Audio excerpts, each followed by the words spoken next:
ကိုးစားတက္ကရာ1350ပြည့်နှစ်သာသနာ2532ခုတရင်ကျွလာပြီအဘိဓမ္မာအခါတော်နေ့၌ဟောကြားအပ်သောမေတ္တာဘာဝနာတရားဘုန်းကြီးကနေ့ဟောပေးမှာမေတ္တာဘာဝနာပွားများပုံနှစ်နည်းကိုဟောပေးပါမယ်။တနည်းကပဋိသင်္ပိဒမေပါဠိတော်မှာလာတဲ့ဓိလာဖရဏမေတ္တာလို့ခေါ်တဲ့အရရှေမျက်နှာဖြန့်ဝေတဲ့မေတ္တာဖြစ်ပါတယ်။တနည်းကမေတ္တာတို့ပရိမှာလာတဲ့မေတ္တာဘာဝနာ7နည်းဖြစ်ပါတယ်။မေတ္တာပွားပုံနှစ်နည်းကိုဟောပေးပါမယ်။ဘာဖြစ်လို့မေတ္တာဘာဝနာပွားပုံကိုဟောပေးရလို့ခဏကြည့်မယ်ဆိုလို့ရှိရင်သတ္တဝါတွေမှာယာဂမီဒေါသမီမောဟမီသုံးပါးတွေတဟုံးဟုံးလောင်းနေတယ်ဒါကမြင်ရတဲ့ဉာဏ်နဲ့ကြည့်ရင်မြင်ရတဲ့မီသုံးပါးတခါဉာဏ်နဲ့ကြည့်ရင်မြင်ရမယ်အကျိုးမီကငရဲမီအဲ့ဒီမှာသင်္ကစားထတော်ကြီးကမီသုံးပါးနဲ့အကြောင်းပြုပြီးတော့ဟောထားတာရှိတယ်လောဘကိနေသူနိတာယဒေါသကိနေဝိဝတ္တရေဒေါသကိနေသူနိတာယမောဟကိနေဝိဝတ္တရေမောဟကိနေသူနိတာယနရကကိဝိဝတ္တရေနရကကိဝိဝတ္တန္တာနရသူဒုက္ခရေသင်္ဃရာထတော်ဘုရားကြီးကာထာရေးဖွဲ့ပြီးတော့ထားပါဒါလည်းပဲဣတိဟောပါဠိတော်ကလာတဲ့အဂိလောက်ကိုမှီပြီးတော့ရေးခြင်းဖြစ်ပါလောဘမီးကိုအကြောင်းပြုပြီးတော့ဒေါသမီးတောက်တယ်ဒေါသမီးအကြောင်းပြုပြီးတော့မောဟမီးတောက်တယ်မောဟမီးတောက်တော့ကိုငရဲမီးတွေတောက်ကုန်တယ်ငရဲမီးတောက်ရင်တတ္တဝါတွေဟာဒုက္ခမီးတွေတဟုံးဟုံးတောက်တယ်ဒါဖြင့်အကောင်းမီးကိုငြိမ်းစေနိုင်တဲ့ရေရှိတယ်လို့အခုပြောတဲ့လောဘမီးဒေါသမီးမောဟမီးငရဲမီးဒီမီးကိုငြိမ်းစေတတ်တဲ့တရားရေကိုမရှိဘူးလားတရားရေကမေတ္တာဘာဝနာသည်အဲ့ဒီမီးတွေကိုငြိမ်းစေတတ်တဲ့ရေစဉ်ရေအေးဖြစ်ပါမေတ္တာဘာဝနာရေစဉ်ရေအေးပွားတဲ့နည်းဟာဘုန်းကြီးတို့ပဋိသင်္ပိဒမေပါဠိတော်မှာလာတဲ့အရ10မျက်နှာတစ်မျက်နှာစဉ်မေတ္တာ4ပါးပွားတဲ့မေတ္တာဘာဝနာရေစဉ်တစ်မျိုးမေတ္တာသုတ်ပရိမှာလာတဲ့မေတ္တာဘာဝနာ7မျိုး2မျိုးတောင်ရှိပါလေမေတ္တာရေစဉ်ရှိ2မျိုးပြောကြလို့ဤသို့ပဋိသင်္ပိဒမေပါဠိတော်မှာလာတဲ့မေတ္တာဘာဝနာပွားပုံကဘုန်းကြီးတို့ဒီအရ10မျက်နှာကိုရှာကရေတွက်ပုံကတစ်မျိုးရှာကအရှိအနောက်မြောက်တောင်တခါဖြည့်တောင်အနောက်မြောက်အရှိမြောက်အနောက်တောင်အောက်အထက်အဲ့ဒီလိုသူနည်းနဲ့သူပေါ့တူယူအရ4မျက်နှာအထောက်အရ4မျက်နှာတလူဆိုပြီးတော့အောက်အထက်အရကျကလူတွေမှတ်ဖို့လွယ်တဲ့နည်းကအရှိအရအရှိတောင်အရတောင်အရအနောက်တောင်အရအနောက်မြောက်အရမြောက်အရအရှိမြောက်အရ ဒီလိုမှတ်ရင်လည်းပဲအရထဲကပြီးရပြီးပါဤတွင်ဥပမာအရှိအယဆိုပါဆိုရဲ့ဥရတိမာယဒိသာယတပ်ပိတန္တာအဝေရာဟွန်တုအဗျာပိစ္ဆာဟွန်တုအနိကာဟွန်တုဒုက္ခိအတ္တနံပရိဟရန္တုတုလေးချက်ဟာမေတ္တာဘာဝနာပြတယ်အယတမျက်နာအတွက်မေတ္တာ၄ပါးပွားကြရင်ကျန်တဲ့အယကိုးမျက်နာအတွက်အကုန်လုံးမေတ္တာပွားကြသွားတယ်အဲဒီမှာအရှိအယ၌ရှိသောအနန္တဆက်ကြဝဠာအနန္တတတ္တဝါမေတ္တာကအပမိညာကမ္မထံခေါ်ပါတယ်တတ္တဝါအပိုင်းအခြားမထားရတတ္တဝါမနှိုင်းရှင်နိုင်လောက်အောင်များတဲ့အနန္တတတ္တဝါအဲ့ဒီလိုဆက်ကြဝဠာလည်းပဲအရှိဘက်ကအနန္တဆက်ကြဝဠာအနန္တမှာရှိရတဲ့အနန္တတတ္တဝါတွေအာယုံပြုပြီးတော့အဝေရာဟွန်တုဆိုတာကဘေးရန်ခတ်သိငြိမ်းကြပါစေတယောက်တယောက်ရန်ပြုလို့တဲ့စေတနာဘုန်းကြီးတို့ရှားအခေါ်ဝေရစေတနာလို့ခေါ်တယ်အဲ့ဒီဝေရစေတနာရန်ပြုလို့တဲ့စေတနာဖြစ်ရင်ဒေါသတွေဖြစ်လာတယ်ဒေါသတွေဖြစ်လာရင်ကိုယ်စိတ်ဆင်းရဲတယ်အဲ့ဒီကိုယ်စိတ်ဆင်းရဲရင်နှလုံးစိတ်ဝမ်းမအေးချမ်းတော့ဘူးနှလုံးစိတ်ဝမ်းပူပန်တယ်အဲ့ဒါကြောင့်ဒီလေးခုကိုတတ်ပြီးတော့အဝေရာဟွန်တုကြည့်ပြီးတော့ဘေးရန်ခတ်သိမ်းငြိမ်းကြပါစေအဗျာပိစ္ဆာဟွန်တုကြည့်ပြီးတော့ဒေါသခတ်သိမ်းငြိမ်းကြပါစေအနိကာဟွန်တုကိုကြည့်ပြီးတော့ဆင်းရဲခတ်သိမ်းငြိမ်းကြပါစေဒုက္ခိအတ္တနာပရိဟရန္တုကြည့်ပြီးတော့ကိုယ်စိတ်နှလုံးစိတ်ဝမ်းအေးချမ်းရပါစေလို့ဆိုရင်ဗမာနည်းနဲ့ဗမာပွားရင်အနဲ့အတိတ်ပဲမထင်เสียမရှိဘူးမျက်စိကိုမှိတ်ထားသို့မဟုတ်စက်ခုံတွေကိုချထားပြီးတော့ပွားကြည့်ရအောင်ဘုန်းကြီးတို့စာထဲကလာတဲ့အယက်အသွားနဲ့တူယူအယက်၄မျက်နှာအထောက်အယက်၄မျက်နှာအောက်အယက်၄မျက်နှာအထက်အယက်အောက်အယက်အထက်အယက်အားလုံးအယက်10မျက်နှာမေတ္တာဘာဝနာပွားရအောင်ဓမ္မကြီးတွေဓမ္မကြီးတွေဆက်ခုံတွေမြတ်စွာချပြီးတော့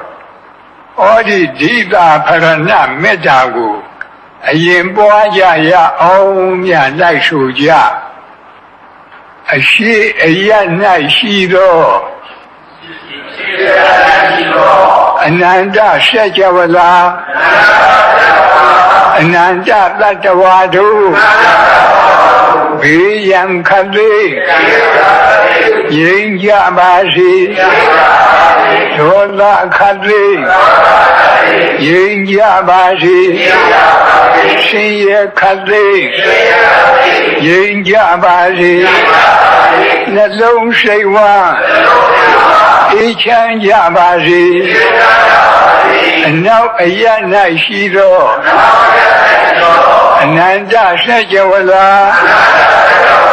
အနန္တတတ္တဝါတို့ဘေးရန်ခတ်သိမ်းငြိမ်းကြပါစေဒေါသခတ်သိမ်းငြိမ်းကြပါစေဆင်းရဲခတ်သိမ်းငြိမ်းကြပါစေနှလုံးစိတ်ဝမ်းအေးချမ်းကြပါစေမြောက်အယက်၌ရှိသောအနန္တဆက်ကြဝဠာအနန္တတတ္တဝါတို့ဘေးရန်ခတ်သိမ်းငြိမ်းကြပါစေဒေါသခတ်သိမ်းငြိမ်းကြပါစေဆင်းရဲခတ်သိမ်းငြိမ်းကြပါစေနှလုံးစိတ်ဝမ်းအေးချမ်းကြပါစေတောင်အယက်၌ရှိသောအနန္တဆက်ကြဝဠာ အနန္တလတ္တဝါတို့ဘေးရန်ခတ်သိမ်းငြိမ်းကြပါစေဒေါသခတ်သိမ်းငြိမ်းကြပါစေဆင်းရဲခတ်သိမ်းငြိမ်းကြပါစေ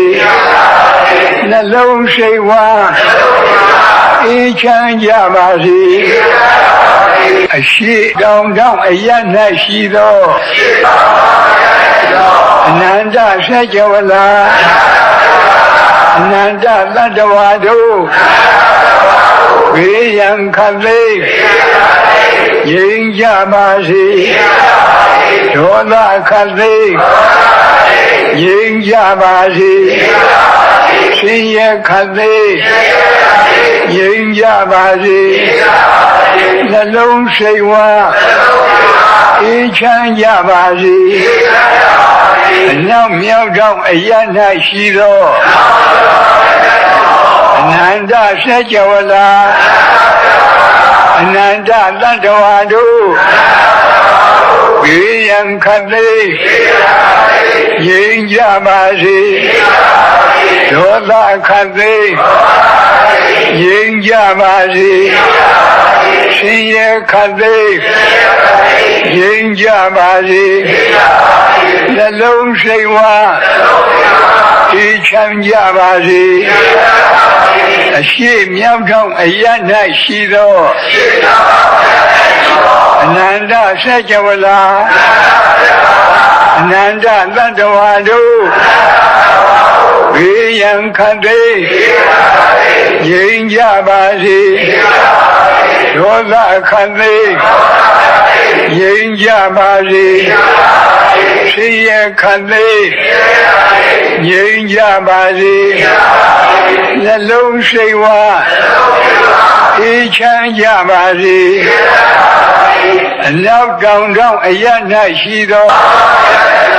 အနန္တစัจ java လာအနန္တတတ္တဝါတို့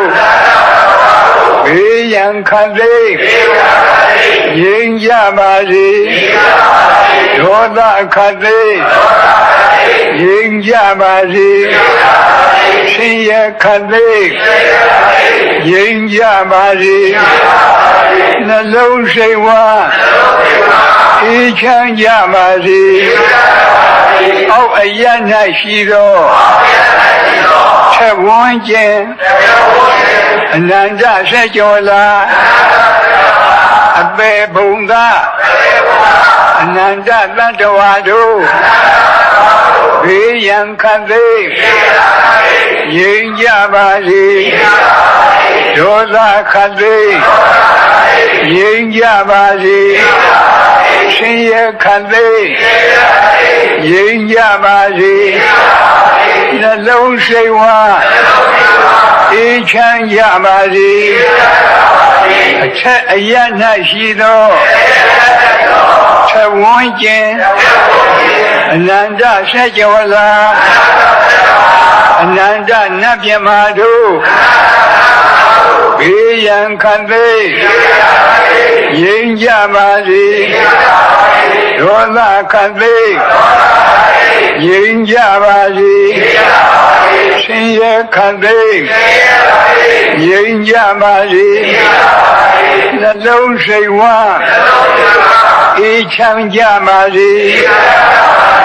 ဟောဒါပဋိသင်္ပိဒမဲ့ပါဠိတော်ကလာတဲ့ဓိတာဖရဏမေတ္တာလို့ခေါ်တဲ့အရ10မျက်နှာအာယုံပြုပြီးတော့ဖြန့်ဝေတဲ့မေတ္တာဒီအရ10မျက်နှာထားပုံကဥပြောသလိုပဲရှားရဲကထားတာကအရှိအနောက်မြောက်တောင်ဒီအစဉ်အတိုင်းအရှိတောင်တောင်အနောက်မြောက်တောင်အရှိမြောက်တောင်အနောက်တောင်တောင်ဒီလိုရှင်းပါတယ်မိမိတို့လွယ်ဆင်ញင်တော့အရှိကနေပြီးတော့အရှိတောင်ကနေတောင်ကနေပြီးတော့အနောက်တောင်ကနေပြီးအနောက်ကနေပြီးအနောက်မြောက်ကနေပြီးမြောက်အနောက်မြောက်ကပြီးတော့အရှိမြောက်ပြီးတော့အရှိလို့အဲဒီလို ဘုန်းကြီးတို့သိများနမိတ်ကြားတဲ့အခါအယတ်ဆက်အောင်ကြားရတယ်လို့ရှိအဲ့ဒီလိုအယတ်စဉ်အတိုင်းယခုလိုမေတ္တာပွားမယ်ဆိုလည်းပဲပွားရပါပေါ်ကောင်းပါယခုပြောတဲ့မေတ္တာဘာဝနာဆိုနည်းတွေဟာဘုန်းကြီးတို့ဒီခင်မောဆရာတော်ကြီးများပွားတဲ့ဒီအတိုင်းမှာဆိုရုပ်အတိုင်းဟောတာအထက်အရာနဲ့အောက်အရာကြတော့လည်းနဲ့ထဝန်းကျင်အနန္တဆက်ကြဝလာလို့ထဝန်းကျင်ကလေးထည့်ရဘာဖြစ်လို့တော့ဆိုတော့အဲ့ဒီထဝန်းကျင်မထည့်ရင်အောက်အရာ၌ရှိသောအနန္တဆက်ကြဝလာလို့ထိုလိုက်ရင်ဒီဆက်ကြဝလာအောက်မှာဆက်ကြဝလာတိုက်တည်တိုက်ပြီးတိုက်ပြီးတိုက်အောက်မှာပေါ့လေဆက်ကြဝလာတွေအနန္တရှိတယ်လို့ဒီလိုအဓိပ္ပာယ်ရောက်မဟုတ်ဘူးအမှန်ကဒီဆက်ကြဝလာမှာအခုမြေအောက်မှာရေရှိတယ်ရေအောက်မှာလေရှိတယ်လေအောက်မှာအရတကာသဆိုတဲ့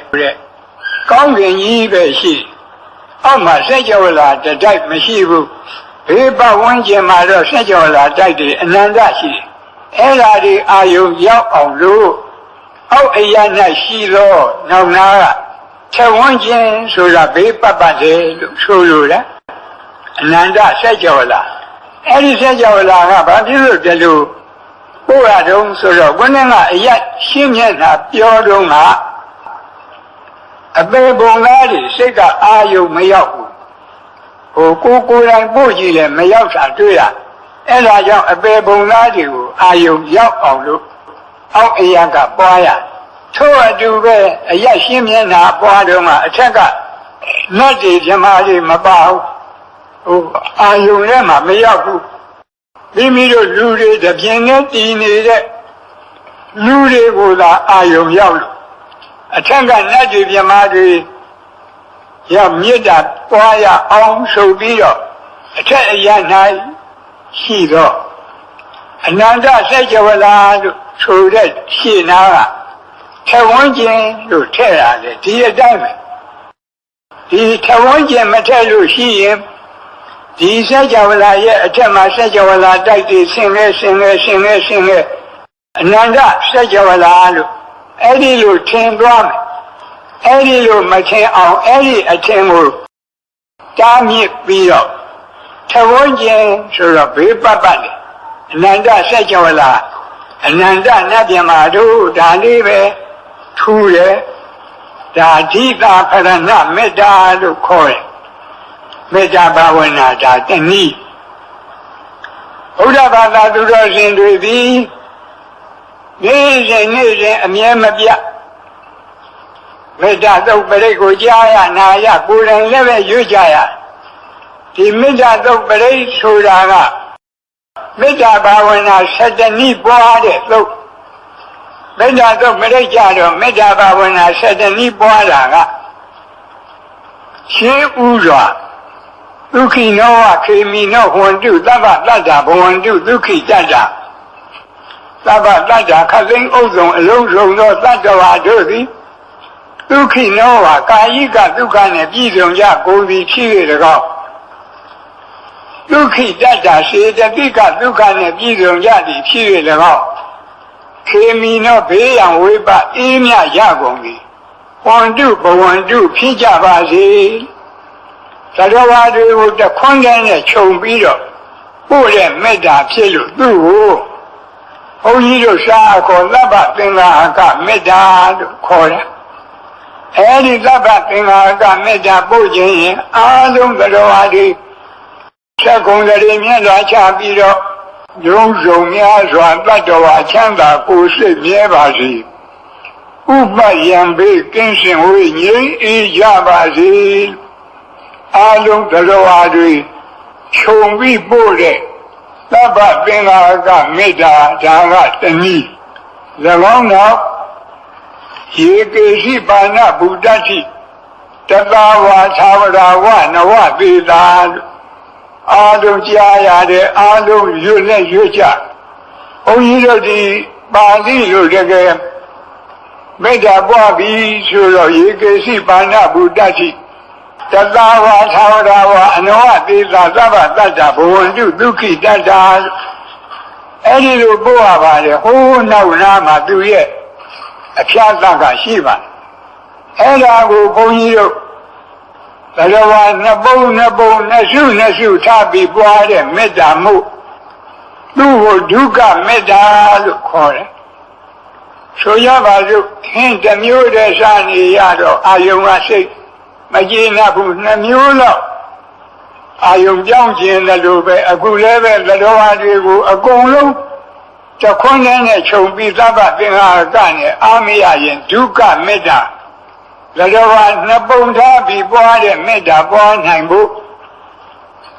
တတဝါခြာဝရဝါအနောကေတာသဗ္ဗတတ္တဘဝန္တုဒုက္ခိတတ္တာလို့ပွားရဗမာလူပြောတော့တတဝါဆိုတာကြောက်တတ်တဲ့တတ္တဝါဒေါသကိလေသာမကင်းသေးတဲ့ပုထုဇဉ်သောတာပန်တဂရကံကိုကြောက်တတ်တဲ့တတ္တဝါလို့ခေါ်တယ်ထာဝရဆိုတာမကြောက်တတ်တဲ့တတ္တဝါဒေါသကိလေသာကင်းလို့မကြောက်တတ်တဲ့တတ္တဝါဆိုတာအနာဂံနဲ့ယဟန္တာအဲ့ဒီနှစ်ခုကို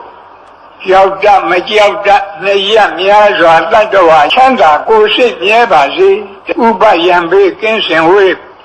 ရိပ်အေးကြပါစေဒီလိုပွားရပါတခါသူရဲ့တွဲပဲ့နောက်နားမှာဒိဋ္ဌဝါယေဝအဒိဋ္ဌာဗမာလူပြောရင်မိမိမျက်စိနဲ့မြင်အပ်တဲ့တတ္တဝါတွေဟောဒီဓမ္မယုံကြီးပေါ်မှာဒီအထက်ဒီအဆောက်အအုံထဲမှာရှိနေတဲ့တတ္တဝါတွေဟာမြင်အပ်တဲ့တတ္တဝါဒီအဆောက်အအုံရဲ့ပြင်ဘက်ကအရက်10မျက်နှာရှိတဲ့တတ္တဝါတွေဟာမမြင်အပ်တဲ့တတ္တဝါနှစ်ခုထားပြီးတော့မြင်အပ်မမြင်အပ်နှစ်ရပ်များစွာတတ္တဝါချမ်းသာကိုယ်စိတ်မြဲပါစေအဲ့ဒီလိုပွားရပါမယ်နောက်ကဒူတွေဝတ္တန်တိအဝိဒူတွေဆိုတာကအဝေးမှနေတဲ့တတ္တဝါအနီးမှနေတဲ့တတ္တဝါခုနကတတ္တဝါနှမျိုးကိုပြန်လိုက်တာအဝေးမှနေတဲ့တတ္တဝါဆိုတာဒီအဆောက်အအုံပြင်ဘက်ကအရက်10မျက်နှာမှနေကြတဲ့တတ္တဝါတွေအနီးမှနေတဲ့တတ္တဝါဆိုတာဒီအဆောက်အအုံအတွင်းမှာ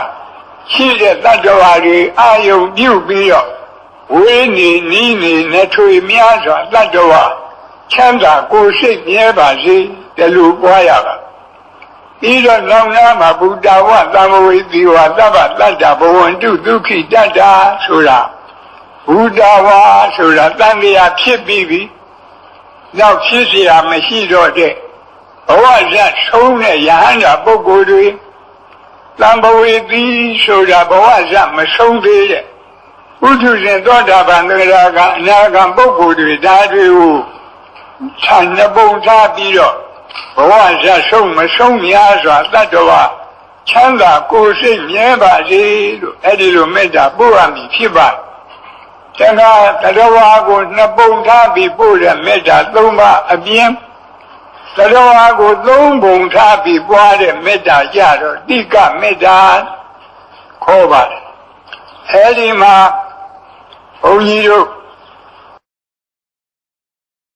တတဝါသာဝရဝနဝတိလာဒီဃဝါယေဝမဟန္တာမိစ္ဆိမာရတကအနုကထူလာဒီပါဠိဂါထာချက်ဝက်မှာဘုန်းကြီးတို့တတဝါ3ပုံ3စုရအောင်ဉာဏ်ဖြန့်ရဒီဃဝါရှည်လျားတဲ့ခန္ဓာကိုယ်အတ္တဘောရှိတဲ့တတဝါနောင်နာကရတ္တာလို့ပါတယ်တူတဲ့ခန္ဓာကိုယ်အတ္တဘောရှိတဲ့တတဝါမျက်စိမှာမရှိမတူအလေအလတ်အတ္တဘောရှိတဲ့တတဝါလို့ရှည်တဲ့တတဝါဆိုတော့မွေတို့ငကားတို့ပေါ့တူတဲ့တတဝါဆိုတော့လက်တို့မရှိမတူဆိုတော့ဒီကြားကတတဝါတွေဒါသုံးခုကိုခြုံပြီးတော့ရှည်တူအလတ်3ရခန္ဓာတတ္တဝါချမ်းသာကိုယ်စိတ်မြဲပါစေဒီလိုပွားရတခါနောက်လာတဲ့မဟန္တာခန္ဓာကိုယ်ကြီးမားတဲ့တတ္တဝါရာဟုအသူရိန်ကြီးတို့လိုခန္ဓာကိုယ်ကြီးမားတဲ့တတ္တဝါတွေအနုကခန္ဓာကိုယ်သိငယ်တဲ့တတ္တဝါတွေ မေဇိမာအဲ့ဒီမကြီးမငယ်အလေအလတ်တတ္တဝါတွေသုံးစုထားပြီးတော့ကြီးငယ်အလတ်သုံးရခန္ဓာတတ္တဝါချမ်းသာကိုယ်စိတ်မြဲပါစေတခါနောင်နာကမေဇိမာရတကအနုကထူလာထူတဲ့ဖြိုးတဲ့ဝါတဲ့ခန္ဓာကိုယ်အတဘောရှိတဲ့တတ္တဝါအနုကကျုံနဲ့လှီတဲ့ပိန်နဲ့ခန္ဓာကိုယ်အတဘောရှိတဲ့တတ္တဝါမေဇိမာမဆူးမကျုံအလေအလတ်အတဘောရှိတဲ့တတ္တဝါလူပဲသုံးမျိုးနော်ဝါတဲ့လူပိန်တဲ့လူမဝမပိန်အလေအလတ်လူဒီလိုသုံးမျိုးအဲဒီမှာဆူကျုံအလတ်သုံးရခန္ဓာတတ္တဝါချမ်းသာကိုယ်စိတ်မြဲပါစေလို့အဲဒီလိုပွားရအခုပြောခဲ့တဲ့မေတ္တာတွေကတစ်ဖက်သားအပေါ်မှာအရှိအပွားချမ်းသာရကြောင်းအရှိအပွားကိုရယူလိုတဲ့မေတ္တာပါဠိလိုဟိတာဓိကမဒိဗ္ဗာယမေတ္တာလို့ခေါ်တယ်အရှိအပွားချမ်းသာရကြောင်းကိုရယူလိုတာမေတ္တာမြည်သလိုတစ်ဖက်သားအပေါ်မှာအရှိအပွားမဲ့လို့ခေါ်တဲ့ဆင်းရဲဒုက္ခရောက်ကြောင်းမလိုတာကိုလည်းပဲအဟိတာပဉ္စနာဒိဗ္ဗာယမေတ္တာလို့ခေါ်တယ်အဲ့ဒီမေတ္တာပွားနိုင်အောင်လို့နာပရောပရဏိကုပ္ပေထနာတိမင်ယေထကတ္တရှိနံကံရှိဗျာရောဂနာပတိကသိည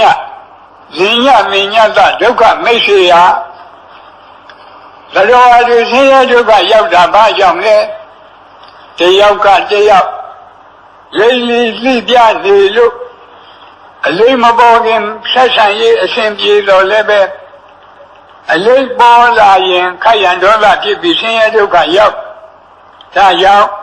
လူအချင်းချင်းလက်ပတ်ချင်းဟာဆင်းရဲဒုက္ခရောက်ကြောင်းတရားဒီတရားကင်းရပါစေလူအချင်းချင်းလက်ပတ်ချင်းကင်းရှင်းကြပါစေဒီလိုပွားရတခါနာတိမင်ကြီးထကတ္တရှိနံကံရှိဒုတိယသတ္တဝါတွေဆင်းရဲဒုက္ခရောက်ကြောင်းပြောစမ်းမှာတယောက်ကတယောက်ကိုအထင်သေးခြင်းအထင်သေးတာမသိခင်တော့ဆက်ဆံရေးအစဉ်ပြေ၏အထင်သေးတာသိရင်ခက်ရန်ဒေါသဖြစ်ပြီးဆင်းရဲဒုက္ခရောက်ဒါကြောင့်အချင်းချင်းအထင်သေးခြင်းလည်းပဲဆင်းရဲဒုက္ခရောက်ကြောင်းအရှိအပွားမဲ့တရားဖြစ်လို့အဲ့ဒီတရားကင်းပါစေအထင်သေးခြင်းအချင်းချင်းကင်းရှင်းကြပါစေဒီလိုမေတ္တာပွားရဗျာရောဂနာပတိကသိညနိညမင်ညတဒုက္ခမိတ်ဆေယတတိယဒုက္ခရောက်ကြောင်းတရားကတယောက်ကတယောက်ဆင်းရဲတာကိုအလိုရှိတတိယတို့မလိုပါဘူးကိုတော့ဒီလိုမဟုတ်ပါဘူးမိမိတို့ကဗုဒ္ဓရဲ့သားတော်သမီးတော်မူလို့ဒီစိတ်တွေမရှိတာတော့ကဘာကြီးတစ်ခုလုံးကြည့်ရင်ဘုရားဘာသာကလွဲရင်ရသောအဖြစ်တစ်ဖက်သားဆင်းရဲတာကိုပဲအလိုရှိတယ်ကိုယ်သာချမ်းသာဒါကြောင့်အချင်းချင်းဆင်းရဲလိုခြင်းလည်းပဲဒုက္ခရောက်ကြောင်းတရားဖြစ်လို့ဆင်းရဲလိုခြင်းအချင်းချင်းကင်းရှင်းကြပါစေအဲ့ဒီလိုမေတ္တာပွားတာကိုအရှိအပွားမဲ့ပယ်ရှားလိုတဲ့မေတ္တာသုံးပါလို့ခေါ်တယ်ယခုမေတ္တာဘာဝနာတဏှိကိုနှခေါက်